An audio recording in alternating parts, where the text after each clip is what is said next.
Eh bien bonjour, mon nom est Frédéric Boran et dans cette première vidéo consacrée à SQL, je vais vous présenter l'outil et la base qui va me servir de base, de référence. C'est une base liée à des formations hospitalières que j'ai récupérées sur le site de l'IUT de Paris Descartes. C'est un site qui date un peu visiblement, qui est plus à jour, mais bon, ils ont laissé leur base. Donc merci à eux. Pour lancer la base, très simple, soit vous faites un double-clic directement sur base formation hospitalière, soit vous allez dans Access 2016 et vous ouvrez la base. Donc on va faire simple, on va faire un double-clic sur la formation. Voilà ce que ça donne. Donc Access vous ouvre par défaut la liste des tables.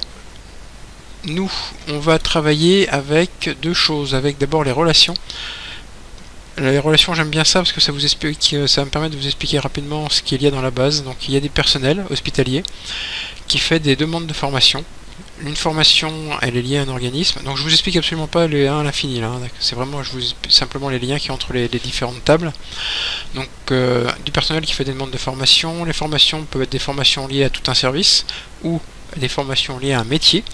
Et toutes les formations sont divisées, sont proposées en sessions, c'est en plusieurs fois en fait. Et un personnel va s'inscrire à une session de formation. Alors par exemple, si on ouvre la table personnelle, donc pour faire ça sous Access simple, double-clic, voilà, donc vous avez tout ça dans la table personnelle, donc c'est pas mal, il y a une trentaine de personnels. Si vous regardez les sessions de formation, il y en a quelques-unes qui sont entrées, vous voyez, la base que j'ai prise elle date de 2008. Les formations, il y en a pas mal, donc toutes les formations ne sont pas liées à un organisme, ça c'est intéressant pour ce qui nous suit. Et nous en fait, quand on va faire des requêtes, on ira systématiquement dans créer.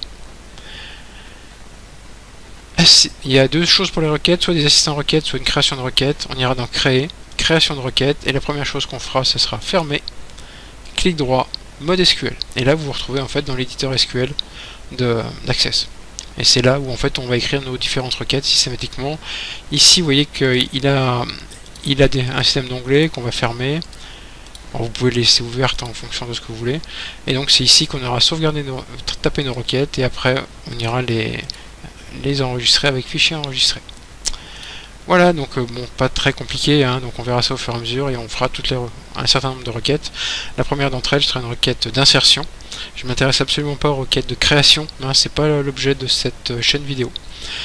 Parce que tout simplement a priori pour créer une table on peut très bien utiliser des assistants. Vous faites clic droit sur la table, vous faites un clic droit n'importe où, vous faites un clic droit, vous faites fiche, vous faites créer table, et puis vous allez créer votre table gentiment.